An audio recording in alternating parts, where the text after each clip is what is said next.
Alors cette opération Volvo, c'est la tournée Every Drop Count, où l'ensemble des régions ont reçu la caravane des forums carburant environnement, Every Drop Count.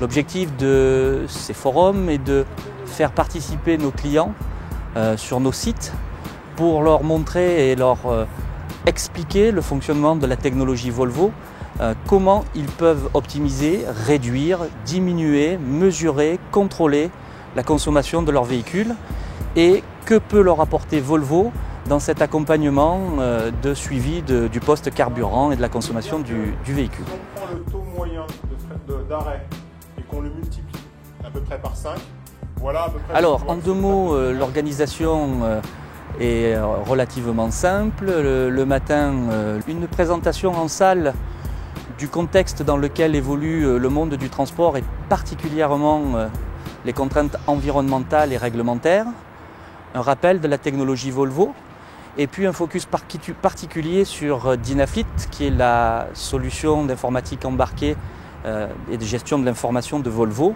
avec les fonctionnalités autour de la consommation de carburant.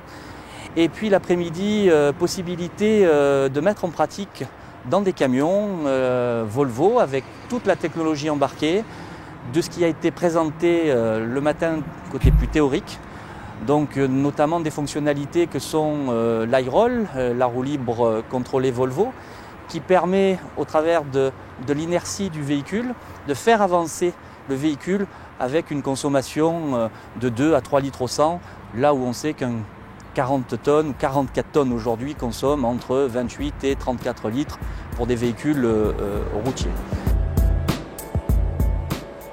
iRoll, oui bien sûr, ça c'est très parlant. On prend vite conscience du fait que le véhicule s'en va tout seul. On utilise la force centrifuge, l'inertie du véhicule, le déplacement de la masse.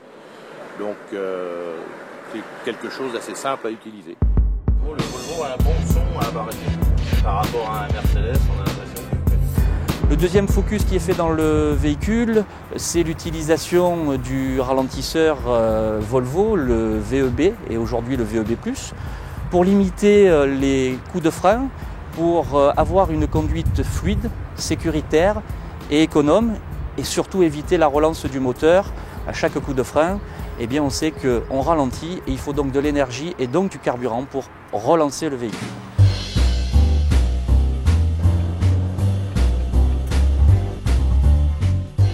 Aujourd'hui, on travaille, je dirais, tête baissée à l'exploitation et on s'aperçoit qu'on passe à côté de choses et à travers des journées comme ça, on apprend à...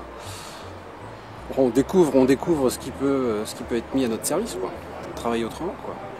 Et d'ailleurs, il faut qu'on travaille autrement. L'objectif premier du Dynafleet chez nous, c'est avant tout un regard direct sur la consommation du véhicule. Ensuite, c'est quand même de savoir où est notre camion à l'instant T, ce qui évite des communications téléphoniques, de déranger un conducteur qui éventuellement peut conduire. Donc on sait tout de suite où est notre véhicule, à quelle heure il va à peu près arriver chez notre client, prévoir son rechargement derrière.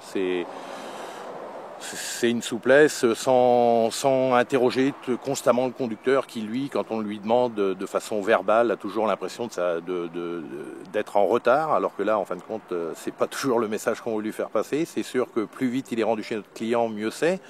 Et donc, avec Dynafleet, on sait exactement où est notre camion quand il va arriver chez le client. Ensuite, ça nous permet également, et ce qui n'est pas anodin, de retracer un itinéraire de camion.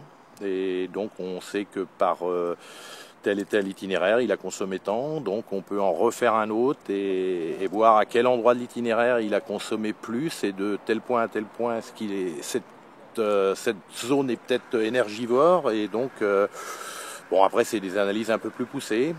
Et après, si on veut pousser jusqu'à la mesquinerie, si on a un conducteur qui fait un écart de parcours, c'est toujours agréable également, ou désagréable dans un premier temps, mais au moins agréable d'en être informé. Les chauffeurs se sentent vraiment sensibilisés à... Non, aujourd'hui, je serais tenté de dire, tout dépend un petit peu de l'âge du conducteur, de sa vision également qu'il a de son métier. Est-ce que c'est un tourneur de volant? Est-ce que c'est quelqu'un qui s'investit dans son métier? Est-ce qu'il a une notion de rentabilité du véhicule qu'il utilise? Est-ce qu'il a une notion de l'impact du carburant, notamment sur la rentabilité du véhicule, sur l'activité de l'entreprise, sur l'importance que représente le carburant pour l'entreprise? Donc, à partir du moment où ils ont assimilé ça et compris ça, et mesurer la dangerosité de la situation actuelle, c'est-à-dire que l'explosion du prix des produits pétroliers met à mal et impacte de façon appuyée le transport. Donc il faut impérativement que nos conducteurs s'investissent et dans cette façon de travailler. C'est une nouvelle façon de travailler pour eux qui va devenir malheureusement pour certains et heureusement pour d'autres ceux qui apprécient challenger cette façon de travailler, il va impérativement falloir que les gens s'investissent, les conducteurs.